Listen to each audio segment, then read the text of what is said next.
The No Nonsense Roundtable. It's a weekly show broadcast on Rochester, New York's 50,000-watt iHeart radio station, News Radio Wham 1180. The host, Dom Geneva, interviews guests from all walks of life, all with amazing stories to tell. What you are about to hear is a recording of a previous broadcast with limited commercials.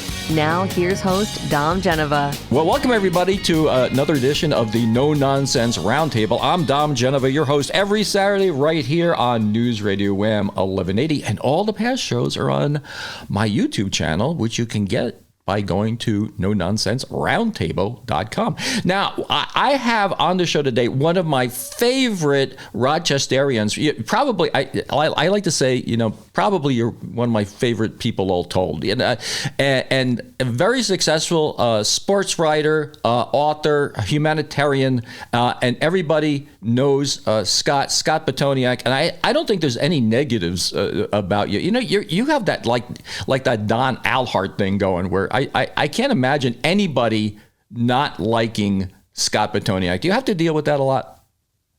No. I mean, there are people who don't like me, believe me. When you're a columnist, as I was through the years, sometimes you have to, you have to express some strong opinions, and sometimes the truth hurts. And so, yeah, believe me, there are people who would disagree with that. But I mean, I'm flattered that anybody would, compare me in terms of a person to Don Alhart, because he's obviously a great Rochesterian and a great humanitarian who gives back. But no, I have a lot of enemies. You can't help but not make a few over the years when you have to, come up with an opinion on certain things, and people are not going to like that all the time. So, but I'm flattered. I'm flattered by the comparison, but probably doesn't hold up. Well, that compels a question, though. So you are known now as a sports writer and and an author. Was there a point in time when you did like investigative journalism or whatever, or just like normal news stories? Yeah. Well, you would branch off by all means, I was doing what we would call enterprise reporting. So sometimes you would do investigative stuff, and sometimes you would do things that were more kind of enlightening about issues and so forth. I remember one time I did a story that really got the ire of the NFL commissioner and his office and so forth. They used to have this blackout rule, Dom, where they would black out home games if they weren't sold out in the NFL. So the Bills, their market would include not only, Buffalo, Rochester, Southern Ontario, the Southern Tier, but they also were considered the home team of the Syracuse market. And so I found out like there was this little bar or whatever that was like right on the peak. I guess they kept it like a 75-mile radius from the stadium. Mm-hmm. And if you were within that, your whole market was blacked out. Wow. So there was this little peak of the Syracuse market that went into near the Finger Lakes, a small, dot on the map town. Mm-hmm. And so because it was part of the Bills territory within the 75-mile radius, it blacked out the entire Syracuse market, the television market would go all the way into the Mohawk Valley. Mm-hmm. So I found out, I wrote about this, and because people in the Syracuse market were very, very upset about this, and the NFL was not pleased that I had found this little peak that wound up being the exception to the rule. So, they were not pleased with me about it. And again, if you think about the whole blackout rule, this whole ridiculous thing that while people aren't going to come to the games if we if we don't black them out when they're not sold out or whatever. So fortunately, probably like 10, 15 years ago, the NFL got rid of that ridiculous rule, and so now free markets, everywhere here, Rochester, Buffalo, and Syracuse can watch their Bills. So I consider myself a little bit of a marketing guy, okay? So I'm looking at that. So not enough people are buying your product, so let's make less of it available. So instead of making it more popular, I had a conversation with a very high executive once at a major car company. I won't tell you who. And I say, you give all this money to the dealers at the end of the month to compete against the other dealer and whatever. And he said, well, how much money did you spend on this program last year to motivate the dealers with back end money? And she said, $750 million. That's $750 million. Why don't you just build a better car? It's just. Compel people to come in, buy a better car, you make a better car, right? Well, what's interesting, Dom, and again, I love history, and I remember when radio started becoming popular and prevalent in the United States, and this was around the time, baseball was evolving as our national pastime, and there were many owners, baseball owners initially refused to have their games broadcast because they thought this is going to kill attendance. Why would people come if they can just listen on the radio? Oh, yeah. Instead of seeing this is going to expand the market for your product here, this baseball team that you're trying to sell and market and so forth. So there's historical precedent for all these things. And then in retrospect, you go like, that was really stupid. Well, that brings the next question, though. The next question, I had this on my list of things to ask you. The incredible explosion of the interest in football over the past 20 years. Could you give me, because you're a very good observer of the human condition. Can you tell me what in our psyche has done that? I mean, what did they realize? How did they change it? Why have we become football crazy now? I think football always had a couple of built-in advantages anyway, Dom, and it's just been building. But number one, it was probably the perfect sport for television, more so than, baseball and even the NBA or hockey for that matter. Hockey can't follow a puck a lot of times, and they tried experimenting with different colored pucks so that it would show up better on television. But it fits the box perfectly if you think about it. So it had that going for it. The other thing is, by the very nature of the sport of the NFL, they play once a week, unless, of course, you have these foolish, Thursday night games where you play twice a week, whatever. But think about that. You have an entire week to hype up a Bills game. Yeah. So people are writing about it. People are talking about it nonstop. And I think with the internet, with the explosion of talk radio over time, all these different internet forums and so forth, I think it just played in perfectly to what the NFL had going as it was. And I also think, there's a certain gladiator mentality to football. Again, it's a brutal sport. Yeah. It's a blood sport. It injures and in some cases destroys its participants in physically, mentally, emotionally. It takes a tremendous toll. But there's something about that Roman gladiator thing. We're sitting in the Colosseum and watching people ride their chariots, so to speak. And so I think there's something there that also appeals to the psyche of people. It just has. There are printing press as far as for money. Oh yeah. And they can do no wrong. They're by far. There's nobody even close. And I'm a baseball person. I love baseball. Baseball is still but I understand that there's nothing close to the NFL's popularity, and it just seems to keep growing. Regardless of the things that you have to put up with, with the whole concussion thing, which is real. It's a real concern and stuff. And you thought parents are not going to allow their kids to play football anymore. And, there has been a drop in participation at the youth levels and so forth, but still the sport just seems to keep taking off. And the other thing, there's going to be 18 games pretty soon. That's the next time there's a collective bargaining agreement. And I just have an issue with that because I think it's, I think, again, it's a sport that, destroys its participants, for the most part and stuff. But money talks, and there's huge money out there, and the NFL has been at the forefront of tapping into it. We're going to pause now for a message or two. This is Dom. I'd like you to listen to a jingle that the No Nonsense Roundtable produced for the Rotary Sunshine Camp. It's a magical place for kids of all abilities.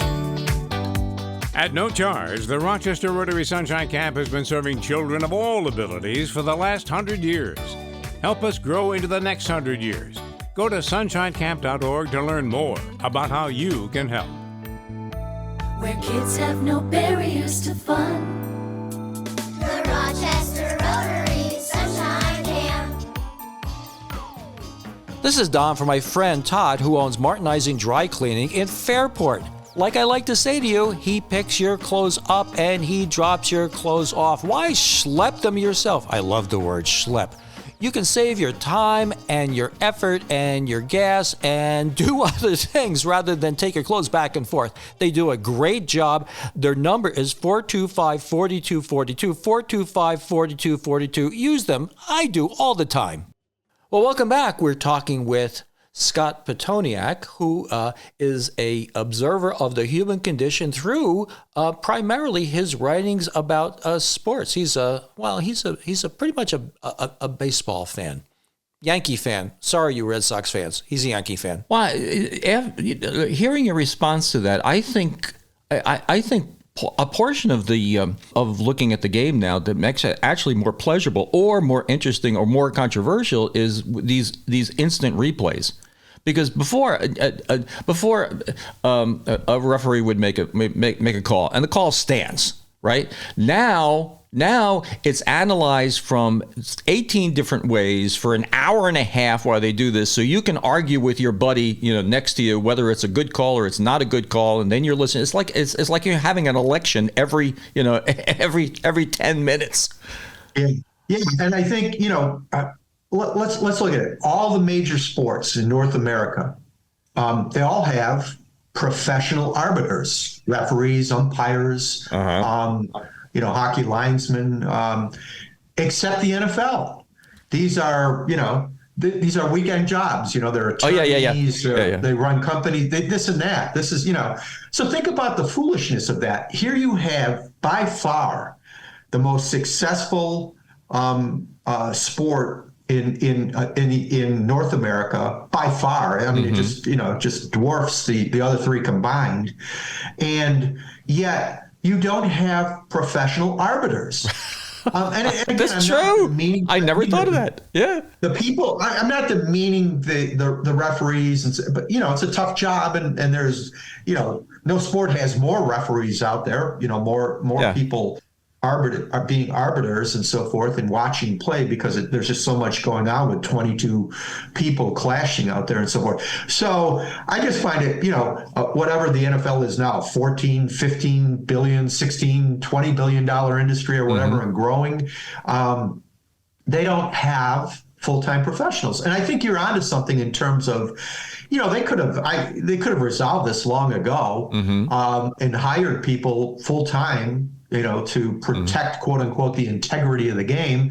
But I do think that they look at this from a marketing standpoint. Yeah, it's great that, the day after they're going to go on and this is all people are going to talk about is how, the refs blew this call against Kansas City. That's right. We get all this absurdity, and it really is absurd. Like when people say, well, it's rigged. It is not rigged.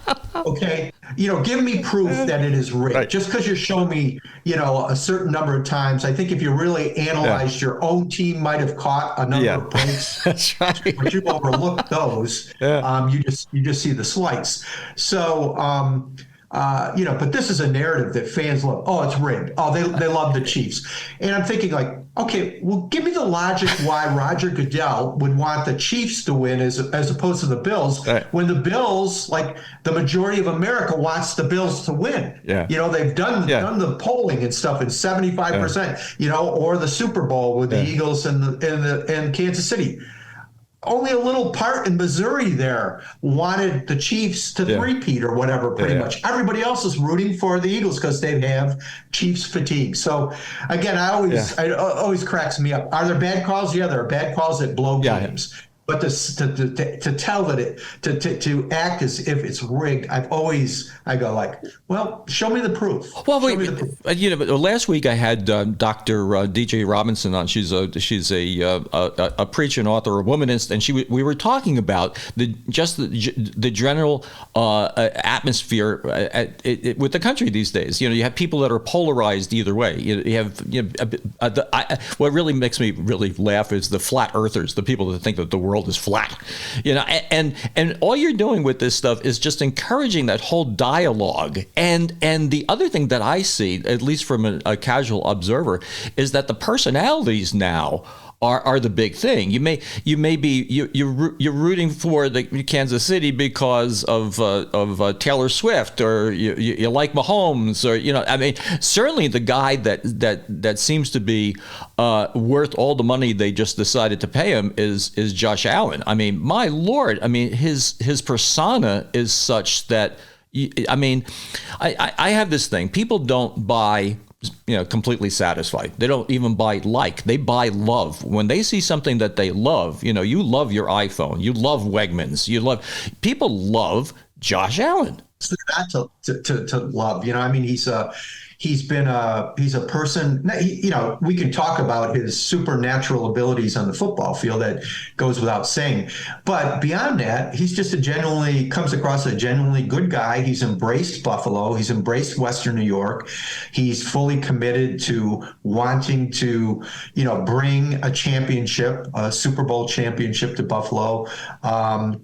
He does the right things. You don't ever see any he's involved in something untoward off the field or whatever. He's just it's almost too good to be true. I mean, I'm sure there's some bad aspects to him, as there are to all of us. But he's an incredibly lovable guy, and yet it's interesting because there are critics, and I think they just try to make a name for themselves. But you get on these sports talk shows that are never, ever ending, and of course somebody's got to find fault. And I get it. He has not won the big one, but I contend that that's more a reflection of his teammates or coaching decisions than it is him, because if you look at his record in the postseason, it's pretty spectacular for the most part, except for the early years when he was still young and trying to learn the game a little bit more at the professional level. But I mean, he's, what the market will bear. Well, right now the market's bearing $330 million and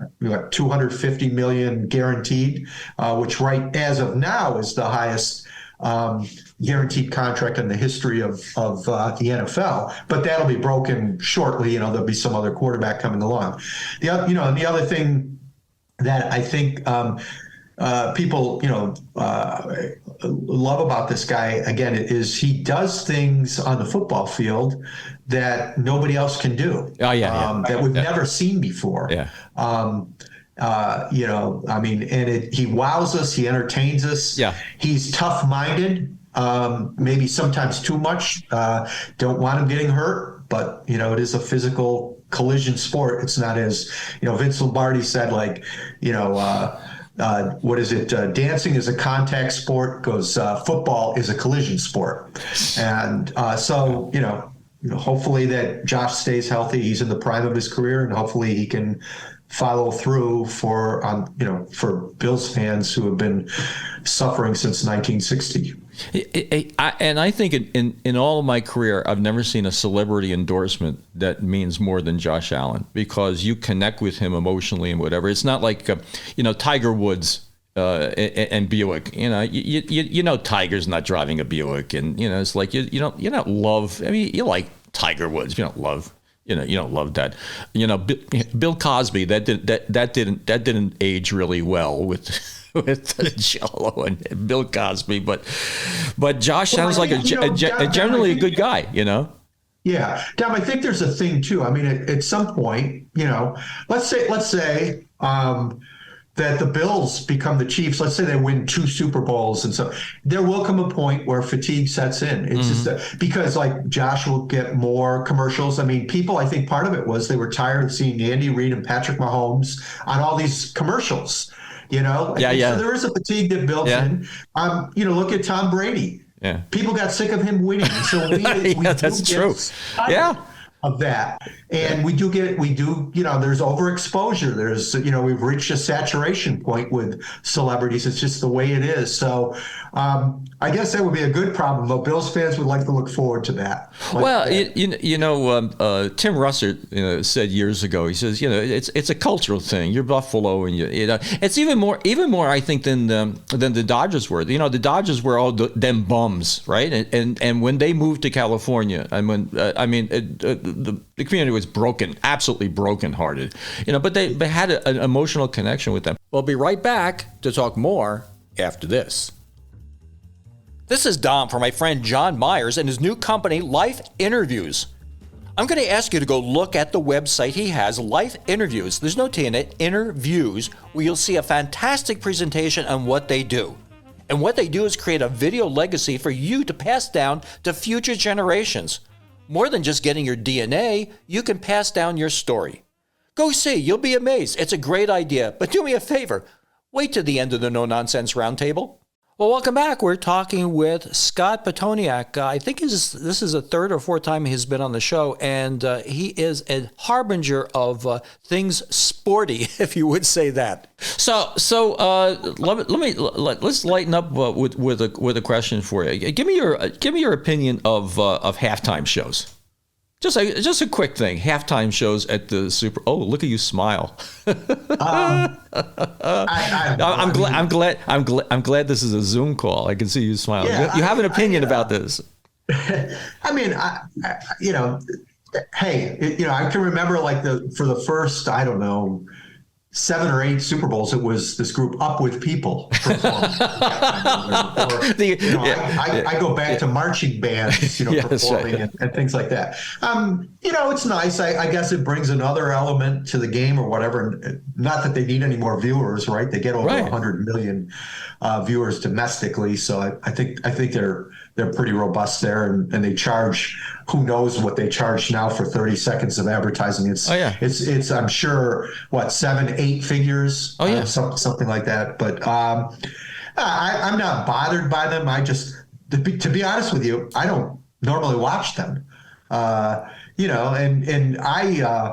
might watch when Paul McCartney was out there. And again, this is probably an age thing, right? A lot of the modern music. I'm not gonna put down necessarily, only because because I'm a classic rock guy or whatever. In the same way that my parents, might hear the Beatles and say what is this trash or whatever? Although my mother wouldn't have said that because she was from England, so she was kind of proud that these young lads from Liverpool were performing or whatever. But I don't know. A lot of people really get bent out of shape about everything, and it becomes more political. And of course, everything's political. Everything's political. Everything's polarized. And, if I ask you what time of the day, no, it's 8:01. No, it's 8:02. And we'll fight about that. I got that. I don't have a problem with any of it other than if I can't hear it or understand it. And that's this last one. Now, there's a very famous performer gets up and he does his thing, which I'm sure is great stuff. He wouldn't be doing it unless he was very popular. But I couldn't understand a word of it. So it was kind of lost on me. You're looking at visually, you're looking at the rhythm or whatever. But, when Michael Jackson, got up, I heard the music. I knew what it was and I heard the music, and it was able to involve me. This didn't involve me because I couldn't get a sense of the whole essence of the performance, and like you said, that's become a big thing. But God bless them. They decided to take this sporting event into the next century and centuries after that. Now that brings up another question. There's changes, and we were talking about that in football and the instant replay, which I think has really helped. A lot of things happening in baseball. Talk a little bit about that. That's all new stuff. They implemented the pitch clock, and I'm all for it. There were all these traditionalists and purists, and I'm saying, look I love this game. And this game is dying a slow death here because it's plodding. There's no action. These guys are stepping out of the batter's box, a pitcher stepping off the mound. I am all for this. I am all for this clock because it needed to get baseball back to a crisper pace where we live in a shorter attention span society. People are not going to sit through a 3.5, 4 hour baseball game. I'm sorry, you might, but the general public is not normally, and the younger people are not, and you need to grow your audience. So I'm all for, I like the pace of the game now. There's more of a swiftness to it. There's some things I'm not necessarily fond of, like I hate the ghost runner it's at second base during. Oh, yeah. I have a problem with that. Yes, and I understand that's also part of the attention span thing. For people not familiar with baseball, let's explain what that is. Yeah, so I think it's after 10 innings now, like in order to kind of, make sure that games don't go 33 innings like the Rochester Red Wings Pawtucket Red Sox game classic went in 1981. But they want to speed things up, get a resolution, a winner or a loser determined quicker. And so the person who made the last out in the top of the 10th or whatever inning starts out at second base. You start out with a runner at second base, nobody out, because that will increase the odds of getting a run scored and making the game shorter, the game over quicker. So they put these designated runners out there and stuff. And again, I don't like that because that person didn't earn that spot. And they don't want pitchers going, they don't want you ruining your pitching staff by having to go 17, 18, 19 innings or whatever. There's that aspect to it. And there's just also the aspect that people are not going to hang with you. At least that's the thought. So that's one rule that I'm not really fond of. But the others, like to speed things up, I'm all for. And you know what's interesting?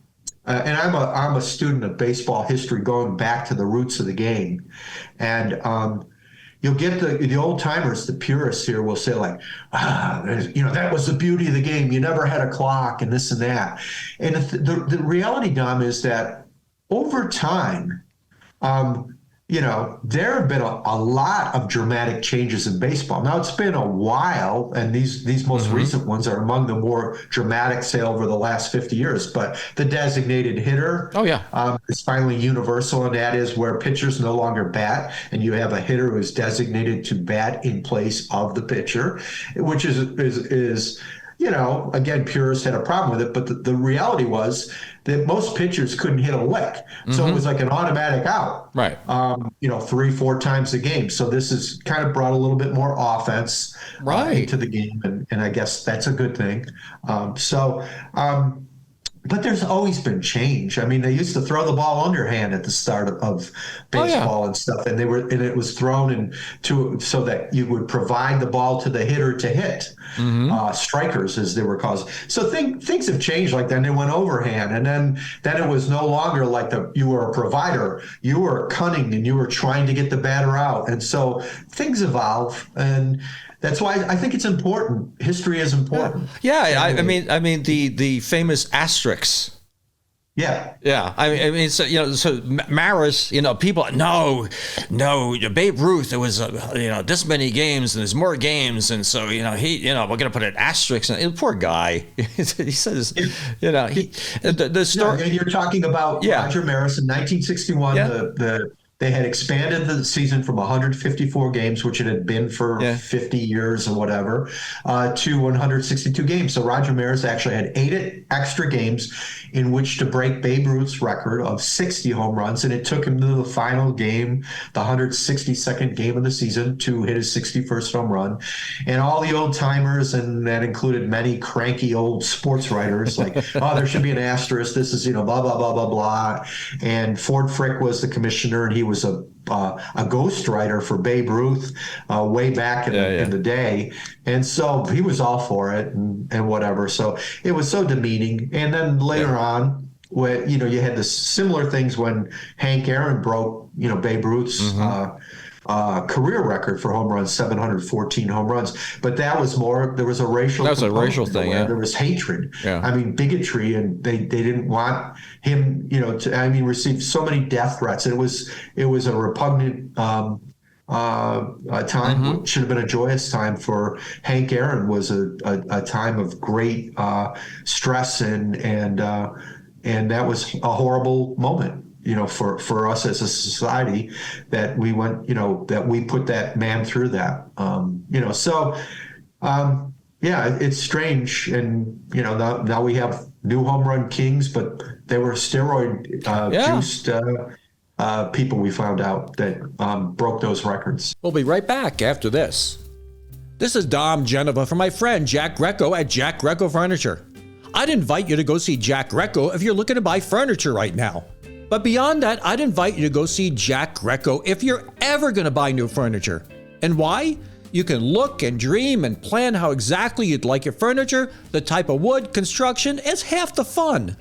It's going to be reflective of your taste, and quite frankly, you'll want to pass it down as an heirloom. Can't say that about the big box stores. Go see Jack. Well, welcome back. We're talking with Scott Pitoniak, who is a author, a sports writer, an observation of the human condition, and basically an all-around nice guy. And ladies and gentlemen, everybody knows when we get to the last segment of the show, we do a little bit of retail. So Scott Pitoniak, famous sports writer, author. I say humanitarian because you write your stories in such a human way. Has written, now, am I up to speed here? Is 31 books, or you're on your 32nd now? You want to determine it, as far as either writing or co-authoring, contributing to, I'm probably up to, I think, around 40, 41. Whoa. Again, yeah. I didn't write all of them, but I contributed to them. So I'm somewhere around there right now. And What? And I think I'm burned out. Well, what's the latest one that you've written? Well, the latest one that I contributed to, it's coming out later this year, is I contributed a chapter on Lou Saban, who was the nomadic coach of the Buffalo Bills championship teams in the AFL back in the mid-'60s. Really fascinating guy. Was a president of the New York Yankees, was a two-time coach of the Bills, quit on them twice, coached everywhere else, including high schools and so forth. Has this fascinating story. His father was a nomad as well, dug the tunnels of Chicago and so forth. So there's a book that's coming out to celebrate that 1964 team. And so I contributed a chapter to it of about 4,000 or 5,000 word chapter on one of the most fascinating people that I think I've ever encountered in professional sports throughout those years. So I'm working on, I'm in the beginning stages of working on a memoir. I don't know how, there's so many different ways you can go. And I'm thinking of doing it as a series of essays, and not just, there'll be a lot of behind the scenes stuff that will deal with, the newspaper business, and will deal with personal things in my life as well. And stuff like that. But I've been struggling on how to structure it and stuff, but I've been toying with that and putting together some ideas right now, but where it goes, and it may never go. It may never see the light of day. Well, and one of your books, I'm looking at it right here, Jukebox Hero, Lou Gramm, who's just been inducted into the Rock and Roll Hall of Fame. We're not talking about the Rochester Hall of Fame, which is a perfectly wonderful place, but this is the National Rock and Roll Hall of Fame, where his name is going to be there forever.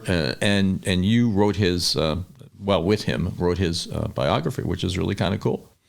Yeah, that was a great experience. And, people say, well, you're a sports, I hate being stereotyped, but you're a sports guy. Like, what do you know about music and whatever? And I don't profess to be that I know the ins and outs of rock and roll or music or anything, but why can't I write something about it? If, my whole thing was, I kind of developed early in my career of sports writing this niche of writing human interest stories. Like, I like to write about people. And so, it's just like when I got sent to the 1994 Olympics in Lillehammer to cover for Gannett News Service and 150 newspapers, including, the Democrat and Chronicle and Times Union. My boss, Jerry Langdon, at the time said, he goes, "I'm assigning you to figure skating." And I said, "Jerry, I don't know anything about figure skating." He goes, "But you know about people. Right. So that's what I want you to write about." Right. Well, I go out and cover the national championships, national figure skating championships in Detroit that year. And if you remember, there was this little incident out in Detroit where Tanya Harding and Nancy Kerrigan were involved, and that was the whack job where we didn't know it at the time. We just thought it was some thug in a security lapse here, and then when Nancy Kerrigan got hit with a pipe on a leg and putting her Olympic hopes in jeopardy and stuff. So that was like kind of my introduction to figure skating, and then when I was over in Lillehammer and Hamar in Norway covering the Olympics, like I was one of only 50 credentialed people to cover. I think at the time it was the third most watched event in the history of television. Was that first night, that Friday night from Norway, when Tanya Harding and Nancy Kerrigan were going to skate against one another in the Olympics. So, but yeah, I've always kind of had a soft spot for human interest stories, because I think people are fascinating in good ways and bad ways. Well, I look at it this way. There's people that know what their product is, and they don't. Some people that don't know what their product is. Okay, so every once in a while I have the honor of giving a guest talk at RIT, the Saunders School of Business, and I say, take a look at Kodak.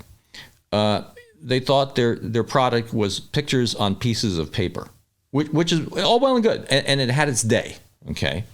But their product was imaging, okay? The Red Wings, they understand that their product is a engaging event that you and your family would like to go to. It's not just baseball. And that's what I see with you. I see with you. You write human interest stories that happen to be primarily about sports, but you are a human interest author. And it's kind of funny, because if you look at the paper that you're writing for now, the RBJ, okay, the RBJ knows what their product is. It's not just the newspaper, but they're giving the awards and engaging themselves with the community and top 10 this and top 40 that, and they're having they get it. Some people get it, and some people just don't get it. You can't. It's like if you give an award ceremony. I saw an award ceremony that for the 100th anniversary for Nazareth College. I don't know if you were there or not. And Jack Alaco, who's a Rochester fellow, a lot of people don't know him. He's got 11 Emmys and lives in L.A. now.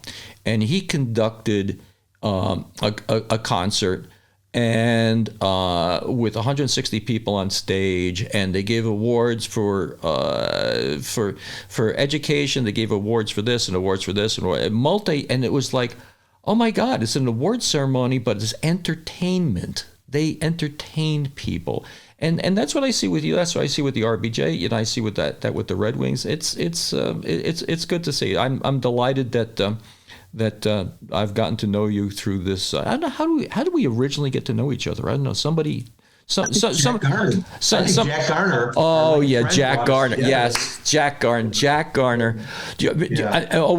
I still remember that book signing ceremony that we had at the DoubleTree in Henrietta. Well, we're about out of time, but I got to tell this story about the two book signing things that I've done. So, ladies and gentlemen, sometimes you try stuff and it just doesn't work. So we had this book sign. It was Jack Gardner, it was Spivak, you, and Gary Craig at the DoubleTree in Henrietta, and I think it was very well attended. I mean, we had a good time. We had a couple of drinks afterward. Jack, of course, a gentleman, and you know, God rest his soul. I mean, you would just want to spend time with Jack no matter what. And so I had this bright idea that we're going to have it, well, during the week, downtown, and it's going to, we'll have it, you know, so people can go buy books at their lunch hour, and we have it at Jiva. And we had about 4 or 5 authors there, and there were more authors than attendees. It was humiliating for me. It's like, oh my God. Oh, so we appreciate that. And well, you know what? I mean, that's you know, unless you're you know, the New York Times bestseller and you've got Doubleday promoting you left and right. You know, that's kind of the nature of the beast there and stuff. But it was fun because it was kind of a good reunion of former newspaper people there, or current former, I should say. Well, I'm going to close this out with little self-promotion here, because you read the book that it should be out in another couple of weeks that I've written, and the name of the book is "Don't Be Taken for a Ride: An Insider's Guide to, you know, basically how to buy a car." It's got a lot of anecdotal stories in there, whatever. And thank you for reading that. And you know, sometimes what they say, you know, if you want the dog to play with you, sometimes it's good to put a pork chop around your neck. So we'll have another book signing ceremony with all you great authors at the DoubleTree again that I'll sponsor, and then I can sign books with you. Maybe somebody will buy a book because they see me sitting next to you or something. How about that? I think they buy a lot of your books. Yeah. Well, I appreciate your help. I appreciate your friendship. You've always been very, very good to me, and you know, keep on doing what you're doing. And everybody, if you can pick up a copy of the well, you send it out as an email too. Your column every week, right? The column is available for free. If people wanted to contact me at S. Pitoniak, SPITONIAK at AOL.com. Be happy to put you on my email blast each week, and I try to write usually they're human interest, or you got to write about the Bills quite a bit because they're good again and popular and things like that. But I try to keep my hand in it. Well, and I will say to everybody, I mean, the endorsement for me for you is that you may be interested in sports, you may not be interested in sports, but if you read one of Scott's articles, it's about sports, but it's more about people, and your writing style is very compelling. So again, thank you for your friendship. Thank you for coming on the show, and thank you for your patience with this Zoom stuff. I really appreciate it. I appreciate all your support through the years. Thanks so much, Tom. You're listening to the No Nonsense Roundtable every Saturday, 10 to 11 on News Radio WHAM 1180. Thanks for listening. Don't forget to like and subscribe, and we'll make more.